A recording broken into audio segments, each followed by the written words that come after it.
Tahimik ang gabi. Tanging tunog ng mga kuliglig at kalampag ng bote ang maririnig mula sa maliit na barong-barong sa gilid ng riles ng tren. Sa harap ng bahay ay nakasalampak si Mang Elmer. May hawak na bote ng gin, habang nanghihina ang katawan dahil sa labis na kalasingan. Pa, tama na po yan. Wala pa po tayong makakain bukas. Mahina ngunit puno ng pag-aalalang wika ni Jonas, ang 16 na taong gulang na anak ni Mang Elmer. Hoy, huwag mo nga akong pangaralan, Jonas. Anak lang kita. Galit na sabi ni Mang Elmer, kasabay ng pagtapon ng bote na halos ubos na. Sa murang edad pa lamang niya noon, si Jonas na ang tumayong haligi ng kanilang tahanan. Bata pa lamang siya noon nang mamatay ang kanyang inang si Aling Liza dahil sa sakit sa puso. At mula noon, si Mang Elmer ay tuluyang nagbago. Hindi sa ikabubuti, kung hindi sa pagkabulok ng kanyang asal. Nahulog sa sugal, alak, at pati na rin sa bisyo. Habang ang mga kababata ni Jonas ay abala sa pag-aaral at barkada, siya ay abala sa paglalaban ng damit ng kapitbahay, pagkakargador sa palengke, at paghuhugas ng pinggan sa karinderya. Lahat ay ginagawa niya para lamang may maiuwi sa kanilang bahay. Hindi lang para sa kanyang sarili, kung hindi para sa ama na hindi marunong tumanggap ng pagkukulang. Hoy Jonas, nasaan ang kinita mo ngayon? Di ba may racket ka sa karinderya kanina? Galit na tanong ni Mang Elmer pagkagising nito kinabukasan. Binayad ko po sa utang nyo kay Aling Cora, tay. Baka po palayasin na po tayo kapag hindi po nabayaran. Wala ka talagang kwenta, Jonas, sigaw ni Elmer, kasabay ng pagsuntok sa mesa. Ako ang ama rito. Dapat ako ang masusunod. Tahimik lamang si Jonas. Sa kabila ng lahat, hindi siya kailanman nagtanim ng sama ng loob sa kanyang ama. Mahirap man intindihin, minahal niya ang kanyang ama kahit pa ito'y puno ng galit at kapaitang siya rin mismo ang gumawa. Sa paaralan, kilala si Jonas bilang tahimik ngunit matalino. Ang mga guro niya ay madalas na nagtataka kung paanong nagagawa ni Jonas na mag-excel kahit walang sapat na gamit. Minsan ay wala itong baon at kadalasang puyat dahil sa trabaho. Jonas, gusto ka naming irekomenda para sa scholarship program ng probinsya. Isa ka sa may pinakamataas na average sa klase. Masayang balita ng kanyang advisor.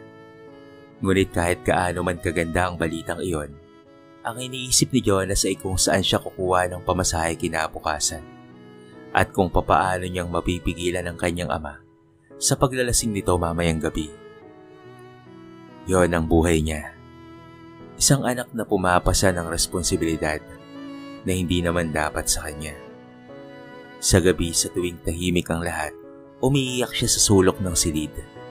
Hindi dahil sa hirap ng buhay, kung hindi dahil sa pangarap na sana, kahit minsan ay mayakap siya ng kanyang ama at marinig ang salitang, "Salamat anak." Ngunit alam niyang imposible iyon dahil ang kanyang ama ay sugatan, hindi lamang sa katawan, kung hindi pati na rin sa puso't kaluluwa. Isang linggo bago ang pagtatapos ng semestre, naghanda ang eskwelahan ni Jonas ng isang recognition day para sa mga magulang ng mga mag-aaral. Isa ito sa pinakahihintay ng klase dahil dito paparangalan ang mga estudyanteng may mataas na marka kasama ang kanilang mga magulang. Jonas, isama mo ang papa mo ha. Gusto ko siyang makita. Masiglang paanyaya ng kanyang advisor to sa Sir Gonzaga. Ngumiti si Jonas. Pilit. Opo, susubukan ko po. Pag-uwi niya, dala ang imbitasyon at isang papel na dapat sana'y pipirmahan ng magulang. Sinalubong siya ng amoy sigarilyo, alak, at init ng sikat ng araw na tumatama sa bubong nilang kalbong yero. Nakahiga si Mang Elmer sa bangko. Tulog na tulog ito habang may hawak pa rin isang bote ng gin. Pa, mahinang gising ni Jonas. Ano yun? Impit na sagot naman ng kanyang ama. Hindi man lamang pumangon. May imbitasyon po galing sa school. Kailangan po ng magulang sa event. Wala akong oras sa mga kalokohan mo ha, Jonas. Wala namang bayad yan eh. Hindi ako magkakapera. Sabi ni Mang Elmer, sabay hagis ng papel sa sahig. Nanatiling tahimik si Jonas. Yumuko. Dinampot ang papel at dahan-dahang isinuksok sa bag. Alam na niyang hindi dadalo ang kanyang ama. Dumating ang araw ng programa. Habang isa-isang tinatawag ang mga estudyante at kani-kanilang mga magulang para sa parangal, nakaupo si Jonas sa isang sulok, nag-aabang ng kanyang pangalan. Jonas Marcelo, top 3 sa buong batch. Katamtamang sigaw ng MC. Tumindig siya, tinanggap ang medalya at ngumiti sa entablado. Mag-isa, walang ama o ina na iyakap sa kanya. Walang palakpakan mula sa isang magulang na buong pusong ipinagmamalaki siya. Tahimik ang buong klase habang siya'y bumababa ng entablado. Sa mga mata ng kanyang mga kaklase at guro, naroon ang awa at pagkagulat. Sa murang edad, napakabigat ng kanyang dalahin. Sa labas ng auditorium, naabutan siya ni Sir Gonzaga. Jonas anak, okay ka lang ba? Opo sir, ani Jonas. Pilit ang ngiti. Siguro po, pagod lang si Papa, kaya hindi siya nakarating. Alam mo Jonas, kahit hindi siya dumating, dapat mong malaman. Nakaka-proud ka Jonas, hindi lamang para sa pamilya mo, kung hindi para sa bayan. Napatingin si Jonas sa malayo. Doon niya nakita ang isang lalaking lasing na naglalakad sa gilid ng kalsada. Ang kanyang ama, si Mang Elmer. Pawisan, marumi, at wala sa sarili. Nagtawanan ng ilang mga estudyante nang mapansin siya. Di ba tatay mo yun? Tanong ng isang kaklase ni Jonas. Hindi siya sumagot. Tahimik niyang pinanood ang ama habang papalayo ito. Ang sakit sa dibdib niya ay lalong lumalim. Sa gabing iyon, habang nasa silid, nilabas niya ang medalya. Pinagmasdan ito saglit. Pagkatapos ay inilagay sa ilalim ng kanyang kutsyon. Para sa ito pa, kahit hindi mo alam ang halaga nito. At gaya ng nakasanayan, tinakpan niya ng kumot ang kanyang luha. Lumipas ang ilang mga araw mula ng recognition day. Sa halip na magbago, ay lumala pang lalo ang bisyo ni Mang Elmer. Halos gabi-gabi siyang umuwi ng lasing, sugatan, at may kasamang masangsang na amoy na alak at pawis. Si Jonas naman, bagamat masakit para sa kanya ito, ay nanatiling tahimik. Hindi niya ininda ang kahihiyan. Ang iniisip niya ay kung papaano silang makakatawid sa susunod na araw. Isang gabi, habang naglalakad pa uwi si Jonas galing sa karinderyang pinagsisilbihan niya, nasalubong niya si Mang Rico, ang kabarkada ng kanyang ama. "Oh Jonas, pauwi ka na?" Bati ni Mang Rico na may kargang kahon. "Opo Mang Rico," sagot naman ni Jonas. "Hanap buhay pa rin? Ikaw na talaga ang pinakamabait na anak na kilala ko. Sana may anak din akong tulad mo." Napangiti lamang si Jonas, ngunit may napansin siyang kakaiba. Ang kahong dala ni Mang Rico ay may nakasulat na fragile at may kakaibang seal. Hindi niya na lamang ito pinansin pa. Pagka-uwi niya sa bahay, nadatnan niyang tahimik si Mang Elmer. Hindi lasing, hindi nagsusugal, at tila may hinihintay. "Anak, may kailangan ako sa'yo," biglang bungad ni Mang Elmer. Napalingon si Jonas. Ano po yun, Tay? May kaunting pakiusap lang ako, anak. May papadala lang akong package bukas. Ikaw ang mag-deliver, ha? Wala kang ibang gagawin kung hindi iabot lang sa isang tao sa terminal. Malaki ang bayad doon, anak. Napakunot ang noo ni Jonas. Ano pong laman ng package pa? Wala kang dapat alalahanin. Legit to. Pagkatapos mong maibigay, bayad ka na agad. Pambili natin ng bigas. Pambili mo ng sapatos mo. At pang-enroll mo na rin. Napatigil si Jonas. Naisip niya ang maraming gabi na wala silang makain. Ang lumang sapatos na halos butas na. At ang matagal na niyang pangarap na makapag-aral ng kolehiyo. Ngunit may kutob siyang hindi tama ang hinihingi ng ama. Hindi po ba delikado? Mahinang tanong niya. Ay naku Jonas, ako ang ama mo. Hindi kita ilalagay sa alanganin. Isang pabor lang to anak. Baho na kasi talaga tayo sa utang. Kinabukasan, dala ang maliit na kahon na nakabalot sa dyaryo. Lumakad si Jonas patungo sa terminal ng bus. Mahigpit ang bili ng ama. Huwag itong bubuksan. Huwag titignan. At iabot lamang sa lalaking nakasuot ng itim na sombrero. Ngunit sa mismong araw ng pag-abot niya ng package, biglang lumitaw ang mga pulis. Isang raid. Hinuli siya sa aktong inaabot ang kahon. Nang buksan ito, naglalaman pala ito ng mga kontrabandong gamot. Mga illegal drugs. Sir, positive ito. Sigaw ng isang opisyal habang pinupusasan si Jonas. Tahimik si Jonas. Hindi siya pumalag. Hindi na siya nagulat. Alam na niya. Gabi pa lang, nararamdaman na niya ang katotohanan na ang kahong iyon ay hindi simpleng padala lang. Ito'y may kasamang kasalanan. Kasalanan na hindi niya dapat pasanin pero pinili niyang akuin. Habang dinadala siya sa presinto, sumilip ang mga mata niya sa gilid ng kalsada.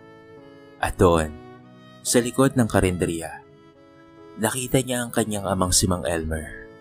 Nakatayo, nagmamasid mula sa dilim at mabilis na tumalikod para magtago. Madilim ang silid ng presinto. Tahimik, malamig, at amoy kalawang ang bakal ng rehas. Doon ay nakaupo si Jonas. Nakayuko, hawak ang mga kamay na kanina lang ay pinusasan. Sa likod ng mata niyang matamlay ay merong isang tanong. Ito na ba ang kapalit ng lahat ng kabutihan ko? Minor pa siya. Kailangan siyang dalhin sa Youth Detention Center. Mariing sabi ng pulis kay Inspector Salazar. Oo, pero kakausapin ko muna.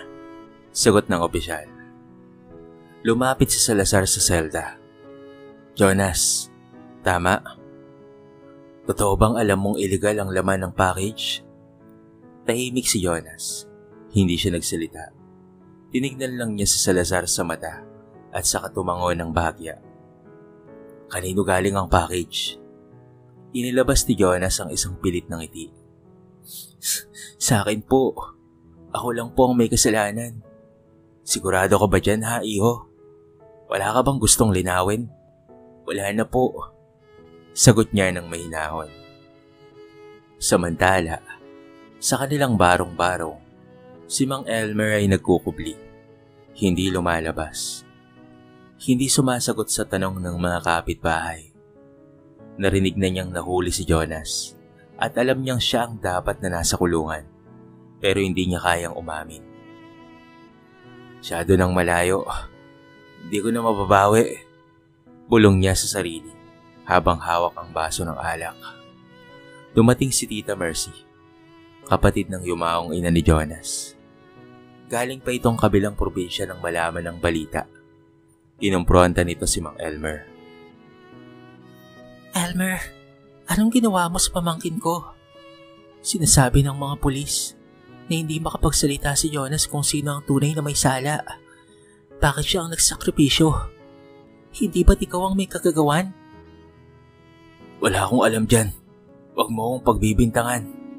Galit na sabi ni Mang Elmer habang nanginginig ang boses. Ano? Wala kang alam? Elmer, ilang taon na niyang pinapasa ng mga pagkukulang mo.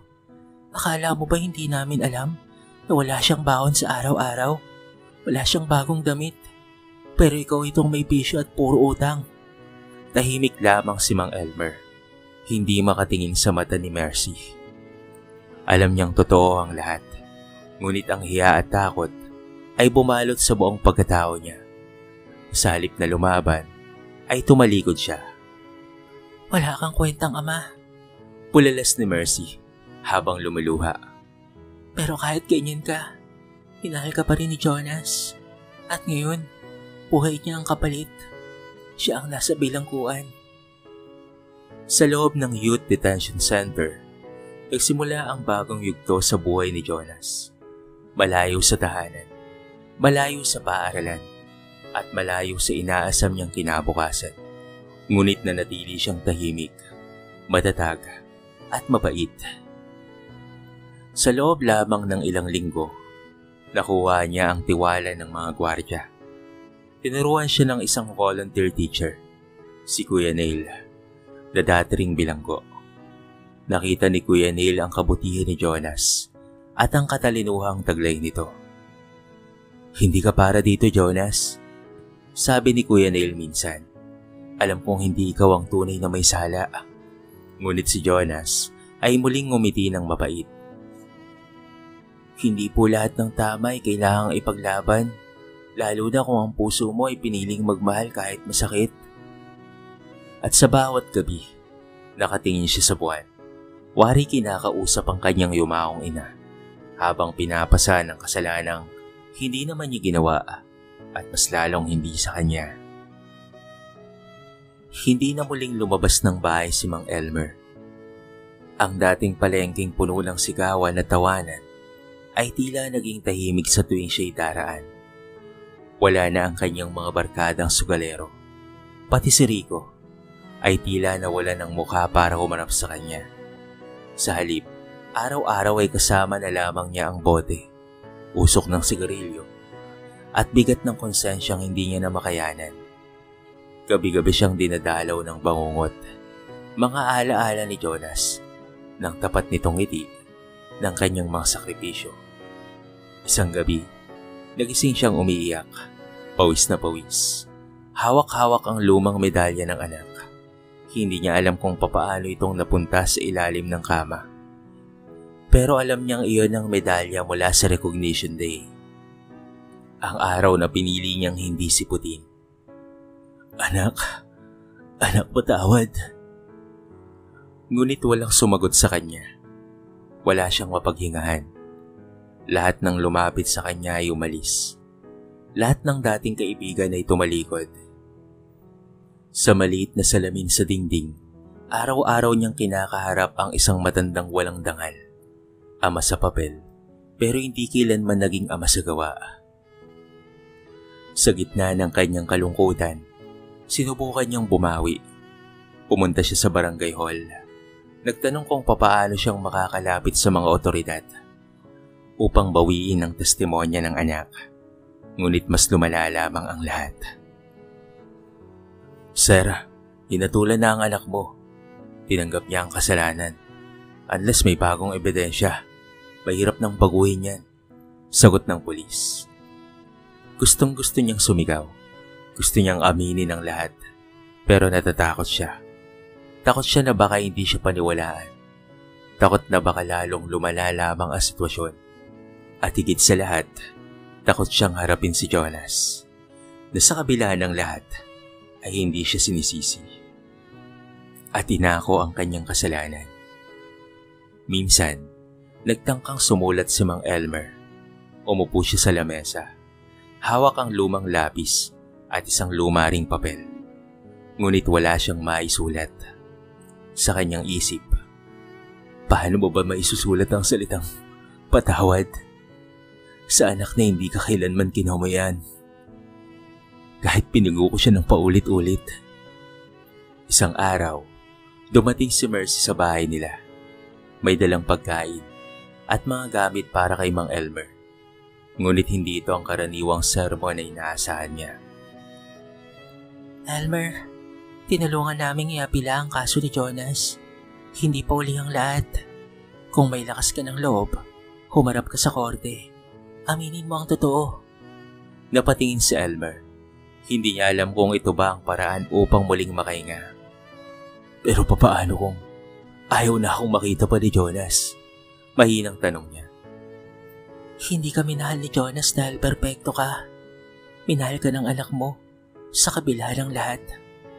Ngayon, ikaw naman ang may pagkakataong gawin ng tama. Itama mo ang lahat, Elmer. Tumango si Mang Elmer. Ngunit ng gabing iyon, muling nilunod ng alak ang kanyang tapang. Sa halip na harapin ang katotohanan, pinili niyang muling magtago sa bote. Na para bang doon siya ligtas. Sa bawat lagok, alam niyang hindi ito ang solusyon. Ngunit sa isang taong tinakasan ng responsibilidad sa napakaraming taon, ang pagharap sa sariling kasalanan ay tila mas mahirap pa sa pagkakakulong. Mabilis ang paglipas ng mga panahon sa loob ng Youth Detention Center. Ngunit para kay Jonas, bawat araw ay tila taon. Hindi dahil sa hirap ng buhay roon, kung hindi sa bigat ng katahimikan na bumabalot sa kanya. Hindi niya alam kung nasaan ang kanyang ama, kung nagsisi na ba ito o kung iniwan na siya ng tuluyan. Ang tanging liwanag niya sa madilim na panahong iyon ay walang iba kung hindi si Kuya Neil. Ang volunteer teacher na walang sawang nagtuturo ng pag-asa sa mga batang katulad niya. Araw-araw siyang hinihikayat ni Kuya Neil na huwag bitawan ang pangarap at huwag hayaang matalo ng kasalanan ng kabutihang nasa puso niya. Alam mo, Jonas, wika ni Kuya Neil, isang hapon habang nagturo ng basic writing.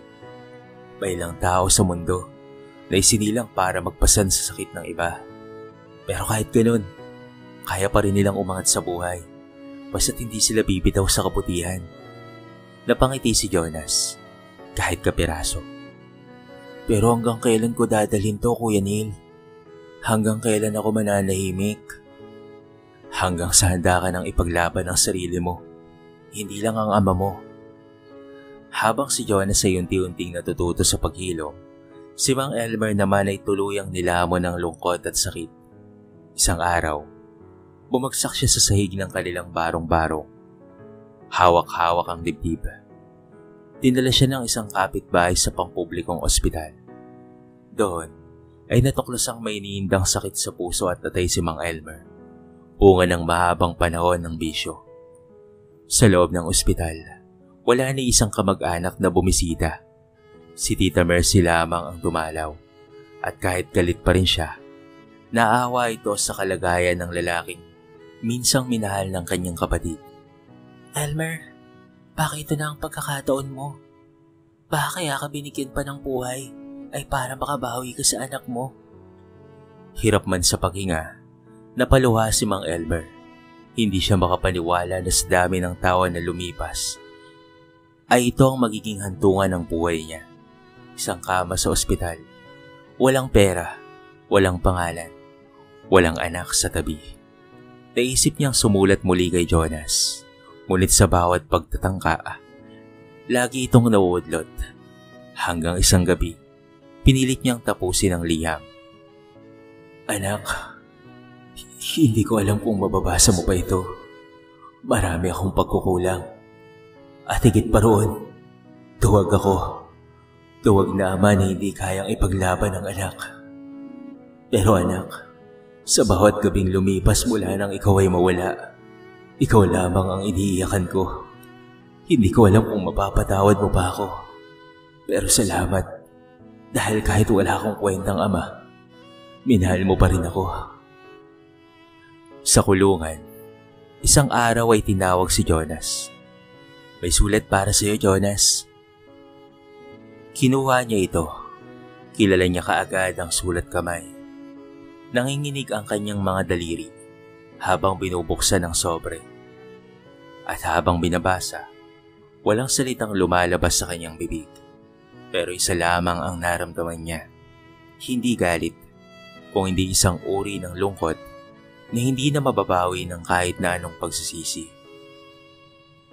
2 linggo matapos matanggap ang sulat ng ama, biglang pinatawag si Jonas ng administrator ng detention center. Hindi niya alam kung ano ang rason, pero sa puso niya, may nararamdaman siyang hindi maipaliwanag. Pagpasok niya sa opisina, bumungad ang kanyang tita Mercy. Nakaupo ito. Hawak-hawak ang isang envelope at may luha sa mga mata. Jonas, Mahina niyang tawag. anak, si papa mo. Nanlambot ang tuhod ni Jonas. Hindi pa sinasabi ang buong balita, pero naunahan na siya ng pakiramdam. Tinignan niya ang kanyang tita Mercy sa mata, umaasang ibang sasabihin nito. Sumakabilang buhay na ang papa mo. Inatake sa puso. Wala na siya, anak. Tahimik lamang si Jonas. Walang luha, walang galit, at walang tanong. Ngunit sa loob ng kanyang dibdib, tila sumabog ang isang damdamin na kay tagal ng kinikimkim. May iniwan siyang sulat para sa'yo. Ang huling liham. Sinulat niya ilang araw bago siya pumanaw. Ibinigay ito ni Tita Mercy. Nang buksan ni Jonas ang sobre, naroon ang punit-punit na pahina ng lumang kwaderno. Mahirap basahin ang sulat kamay. Nanginginig at magulo, pero dama ang sinseridad. Anak, hindi ko alam kung mababasa mo pa ito habang buhay pa ako o wala na. Pero ito na lamang ang paraan. Ang paraan ko para humingi ng tawad. Hindi ko na itama ang lahat ng pagkukulang ko habang ikaw ay nasa tabi ko. Ang totoo, takot ako sa'yo. Hindi dahil masama ka, kung hindi dahil napakabuti mo. Araw-araw ay pinaparamdam mo sa akin ang tunay na kahulugan ng pagmamahal, kahit hindi ko ito deserve. Jonas, sana balang araw ay makalaya ka, hindi lang sa kulungan, kung hindi sa bigat ng kasalanang hindi mo dapat pinasan. Mahal na mahal kita, anak. Napayoko si Jonas habang hawak ang sulat. Walang luha, pero ang sakit ay ramdam hanggang sa buto. Hindi niya alam kung magagalit pa siya o matutuwa na kahit papaano. Umabot rin sa punto ng pagsisisi ang kanyang ama. Sa mga sumunod na araw, dinala siya ng kanyang tita Mercy sa lamay ng ama. Payak lang, walang engranding burol, kung hindi isang simpleng atawal sa ilalim ng punong mangga sa tabi ng bahay na dati nilang tirahan. Ilang mga kapitbahay ang naroon, tahimik at may halong pag-alinlangan. Habang nakatayo si Jonas sa tabi ng kabaong, tila isang mahabang pelikula ang nag-rewind sa isip niya. Ang mga gabi ng gutom, ang katahimikan pagkatapos ng paglalasing, ang medalya, ang sugal at ang sakit. At higit sa lahat, ang pag-ibig na kahit kailan ay hindi niya binawi sa kanyang ama. Tahimik siyang lumapit sa kabaong. Inilabas mula sa bulsa ang lumang medalya at marahang inilagay ito sa dibdib ng ama. Para sa iyo pa rin pa. Sa uli, sana dala mo ito sa langit. Walang sermon, walang sigaw, walang drama. Isang simpleng pamamaala mula sa anak na minahal ng buong puso. Isang simpleng pamamaala mula sa anak na minahal ng ama ng buong puso. Kahit ang kapalit ay ang kanyang sariling kinabukasan. Ilang buwan matapos ang libing ni Mang Elmer, tuluyan nang nakalaya si Jonas sa tulong ng mga abogado at community leaders na kumilos para mapawalang sala siya. Ang mga ebidensyang iprinisinta ni Tita Mercy, kasama ang mga sulat ng ama at testamento ng ilang saksi, ay nagsilbing batayan ng korte upang pagbigyan ng kanyang apela. Sa kanyang paglaya, walang engranding pagsalubong, walang banda o kamera. Isang payak na yakap mula sa kanyang Tita Mercy ang sumalubong sa kanya. Yakap ng tunay na pagmamalasakit. Yakap na tila sinasalba siya mula sa lahat ng sakit ng nakaraan. Simulan mo ulit ang buhay mo, anak. Hindi pa huli ang lahat. Wika ng kanyang tita Mercy habang sila'y pauwi. Hindi naging madali ang pagbabalik sa normal ng buhay. Wala siyang diploma, wala siyang pera, at sa mata ng ilan, siya pa rin ay isang dating bilanggo. Ngunit dala niya ang pinakamahalagang bagay na hindi kayang kuhanin ni numan, ang kanyang katatagan at ang kabutihang hindi kailanman nawala sa puso niya. Nagsimula siya sa simpleng trabaho bilang assistant sa isang libreng paaralan na pinapatakbo ng simbahan. Doon niya muling nahanap ang kanyang layunin. Tumulong sa mga batang tulad niya, mga batang pinabayaan at inabandona, napaikot ng kahirapan at minsan nawalan ng direksyon. Lumipas ang mga taon. Si Jonas ay naging ganap na social worker. Kilala na siya sa komunidad bilang si Kuya Jonas, ang dating batang kinitil ng kasinungalingan pero bumangon sa katotohanan, isang inspirasyon, isang huwaran. Minsan, habang nakaupo sa silong ng bagong community center na tinayo sa dating kinalalagyan ng kanilang barong-barong, kinausap siya ng isang batang lalaki, mga 8 taong gulang, kuskusin at takot. Kuya, totoo po ba na dati kayong nakulong? Napangiti si Jonas. Oo, totoo yun. Masama po ba kayong tao dati? Umiling si Jonas. Hindi naman. Pero pinili kong akuin ang mali para sa taong mahal ko. At sa totoo lang, hindi yun naging tama.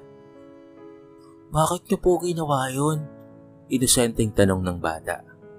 Sapagkat sa puso ko, ang pag-ibig ay hindi laging makatarungan. Minsan, pinipili mong masaktan, basta lang may mahalin kang buo. Patahimik ang bata, maya-maya ngumiti. Gusto ko pong maging katulad niyo paglaki ko. Napatitig si Jonah sa bata at sa kanyang puso, tila may piraso ng sugat na sa wakas ay tuluyan ng naghilo. Sa isang lumang kahon, sa ilalim ng kanyang kama, naroon pa rin ang sulat ng kanyang ama. Hindi niya yan itinapon.